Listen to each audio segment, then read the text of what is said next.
आज की कहानी है दान का हिसाब। एक था राजा। राजा की लकदक कपड़े पहनकर यूं तो हजारों रुपए खर्च करते रहते थे, पर दान के वक्त उनकी मुट्ठी बंद हो जाती थी। राज्यसभा में एक से एक नामी लोग आते, लेकिन गरीब, दुखी, विद्वान, सज्जन, इनमें से कोई भी नहीं आता, क्योंकि वहाँ पर इनका बिल्कुल सत्कार नहीं होता था। एक बार उस देश में अकाल पड़ गया। पूर्वी सीमा के लोग भूखे प्यासे मरने लगे। राजा के पास खबर आई। राजा बोला, यह तो भगवान की मार है, इसमें मेरा कोई हाथ नहीं।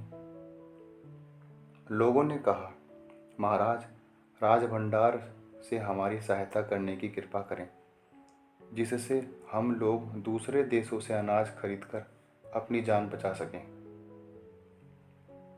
राजा ने कहा, आज तुम लोग अकाल से पीड़ित हो, कल पता चलेगा कहीं भूकंप आ गया, परसों सुनूंगा कहीं के लोग बड़े गरीब हैं, दो वक्त की रोटी नहीं जुटाती।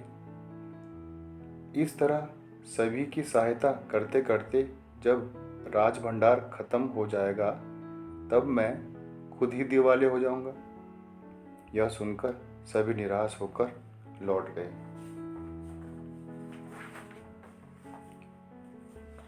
इधर अकाल का प्रकोप फैलता जा रहा था। ना जाने रोज कितने ही लोग भूख से मरने लगे। लोग फिर राजा के पास पहुंचे। उन्होंने राजसभा में गुहार लगाई, दुहाई महाराज, दुहाई, आपसे ज़्यादा कुछ नहीं चाहते, सिर्फ 10,000 रुपये हमें दे दें तो हम आधा पेट खाकर भी जिंदा रह लेंगे। राजा ने कहा, 10,000 रुपये भी क्या तुम्हें बहुत कम लग रहे हैं? और इतने कष्ट से जीवित रहकर लाभ ही क्या है? एक व्यक्ति ने कहा, भगवान की कृपा से लाखों रुपए राजकोष में मौजूद हैं, जैसे धन का सागर हो। उसमें से एक आध लोटा ले लेने से महाराज का क्या नुकसान हो जाएगा? राजा ने कहा, राजकोष में अधिक धन है तो क्या उसे दोनों हाथों से लुटा दूं? एक अन्य व्यक्ति ने कहा, महल में प्रतिदिन हजारों रुपए इन सुगंधित वस्त्रों, मनोरंजन और महल की सजावट में खर्च होते हैं। यदि इन रुपयों में से थोड़ा सा धन ज़रूरतमंदों को मिल जाए तो उन दुखियों की जान बच जाएगी। यह सुनकर राजा को क्रोध आ गया। वह गुस्से से बोला, तुम भिखारी होकर मुझसे बहस करते हो, मुझे उपदेश देते हो। मेरा रुपया है, मैं चाहे इसे उबाल कर खाऊं चाहे तलकर, मेरी मर्जी। तुम अगर इसी तरह बकवास करोगे तो मुश्किल में पड़ जाओगे, इसलिए इसी वक्त तुम चुपचाप खिसक जाओ। राजा का क्रोध देखकर लोग वहां से चले गए। राजा हंसते हुए बोला, छोटे मुंह बड़ी बात, अगर 100-200 रुपये होते तो एक बार सोच भी सकता था। पहरेदारों की खुराक 2-4 दिन कम कर देता और यह रकम पूरी कर लेता, मगर 200 से इन लोगों का पेट भरेगा नहीं। एकदम 10,000 मांग बैठे।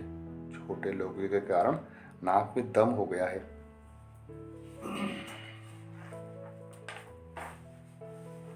यह सुनकर वहां उपस्थित लोग हाँ हूँ कह कर रह गए, मगर मन ही मन उन्होंने भी सोचा, राजा ने यह ठीक नहीं किया। जरूरतमंदों की सहायता करना तो राजा का कर्तव्य है। 2 दिन बाद जाने कहाँ से एक बूढ़ा सन्यासी राजसभा में आया। उसने राजा को आशीर्वाद देते हुए कहा, दाता कर्ण महाराज, बड़ी दूर से आपकी प्रसिद्धि सुनकर आया हूँ, सन्यासी की इच्छा भी पूरी कर दें। अपनी प्रशंसा सुनकर राजा बोला, जरा पता तो चले तुम्हें क्या चाहिए, यदि थोड़ा कम मांगो तो शायद मिल भी जाए। सन्यासी ने कहा, मैं तो सन्यासी हूँ, मैं अधिक धन का क्या करूँगा? मैं राजकोष से 20 दिन तक मामूली, बहुत मामूली भिक्षा प्रतिदिन लेना चाहता हूँ। मेरा भिक्षा लेने का नियम इस प्रकार है। मैं पहले दिन जो लेता हूँ, दूसरे दिन उसका दोगुना, फिर तीसरे दिन उसका दोगुना, फिर चौथे दिन तीसरे दिन का दोगुना। इस तरह से प्रतिदिन दोगुना लेता जाता हूँ। भिक्षा लेने का मेरा यही तरीका है। राजा बोला, तरीका तो समझ गया, मगर पहले दिन कितना लोगे, यही असली बात है। 2-4 रुपयों से पेट भर जाए तो अच्छी बात, मगर एकदम से 20-50 मांगने लगे तब तो 20 दिन में काफ़ी बड़ी रकम हो जाएगी। सन्यासी ने हंसते हुए कहा, महाराज मैं लोभी नहीं हूँ, आज मुझे 1 रुपया दीजिए, फिर 20 दिन तक दोगुने करके देते रहने का हुक्म दे दीजिए। यह सुनकर राजा, मंत्री, दरबारी सभी की जान में जान आई। राजा ने हुक्म दे दिया कि सन्यासी के कहे अनुसार 20 दिन तक राजकोष से उन्हें भिक्षा दी जाती रहे। सन्यासी राजा की जय जयकार करते हुए घर लौट गए। राजा के आदेश के अनुसार राज भंडारी प्रतिदिन हिसाब करके सन्यासी को भिक्षा देने लगा। इस तरह 2 दिन बीते, 10 दिन बीते, 2 हफ्ता तक भिक्षा देने के बाद भंडारी ने हिसाब करके देखा कि दान में काफ़ी धन निकला जा रहा है। यह देखकर उन्हें उलझन सी महसूस होने लगी। महाराज तो कभी किसी को इतना दान नहीं देते थे। उसने यह बात मंत्री को बताई। मंत्री ने कुछ सोचते हुए कहा, वाकई यह बात तो पहले ध्यान में ही नहीं आई, मगर अब कोई उपाय भी नहीं, महाराज का हुक्म बदला नहीं जा सकता। इसके बाद फिर कुछ दिन बीते। भंडारी फिर हड़बड़ाता हो मंत्री के पास पूरा हिसाब लेकर आ गया। हिसाब देखकर मंत्री का चेहरा फीका पड़ गया। वो अपना पसीना पोंछकर, सिर खुजलाकर, दाढ़ी में हाथ फेरते हुए बोला, यह क्या कर रहे हो? अभी से इतना धन चला गया है तो फिर 20 दिन के अंत तक कितने रुपए होंगे? भंडारी बोला, जी पूरा हिसाब तो नहीं किया है। मंत्री ने कहा, तो तुरंत बैठकर अभी पूरा का पूरा हिसाब करिए। भंडारी हिसाब करने बैठ गया। मंत्री महाशय अपने माथे पर बर्फ की पट्टी लगाकर तेजी से पंखा झुलवाने लगे। कुछ ही देर में भंडारी ने पूरा हिसाब कर लिया। मंत्री ने पूछा, कुल मिलाकर कितना हुआ? भंडारी ने हाथ जोड़कर कहा, जी 10,48,575 रुपये। मंत्री गुस्से से बोला, मजाक कर रहे हो? यदि सन्यासी को इतने रुपए दे दिए तब तो राजकोष खाली हो जाएगा। भंडारी ने कहा, मजाक क्यों करूँगा, आप ही हिसाब देख लीजिए। यह सुनकर उसने हिसाब का कागज मंत्री जी को दे दिया। हिसाब देखकर मंत्री जी को चक्कर आ गया।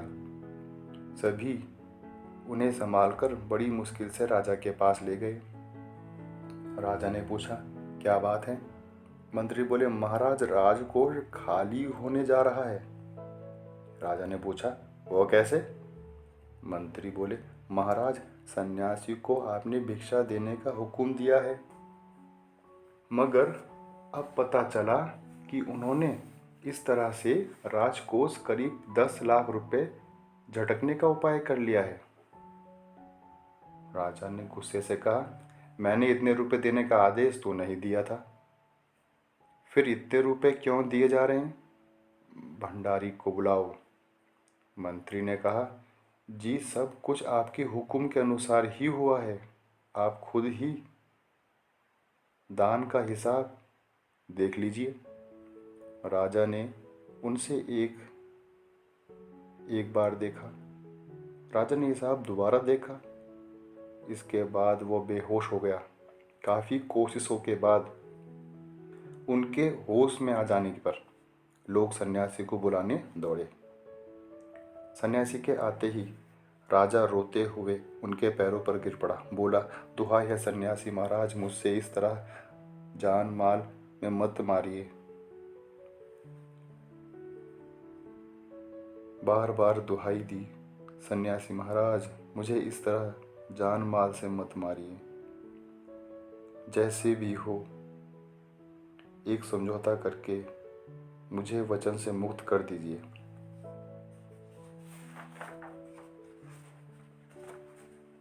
मगर आपको 20 दिन तक भिक्षा दी गई तो राजकोष खाली हो जाएगा, फिर काज कैसे चलेगा? सन्यासी ने गंभीर होकर कहा, इस राज्य के लोग अकाल से मर रहे हैं, मुझे उनके लिए 50,000 रुपये चाहिए। वह रुपया मिलते ही मैं समझूंगा मेरी पूरी भिक्षा मुझे मिल गई। राजा ने कहा, परंतु उस दिन एक आदमी ने मुझसे कहा था कि लोगों के लिए 10,000 रुपये बहुत होंगे। सन्यासी ने कहा, मगर आज मैं कहता हूँ 50,000 से एक पैसा कम नहीं लूंगा। राजा गिड़गिड़ाया, मंत्री गिड़गिड़ाए, सभी गिड़गिड़ाए, मगर सन्यासी अपने वचन पर डटा रहा। आखिरकार लाचार होकर राजकोष से 50,000 रुपये सन्यासी को देने के बाद ही राजा की जान बची। पूरे देश में खबर फैल गई कि अकाल के कारण राजकोष से 50,000 रुपये राहत में दिए गए हैं। सभी ने कहा, हमारे महाराज कर्ण जैसे ही दानी हैं। यह कहानी है सुकुमार राय की।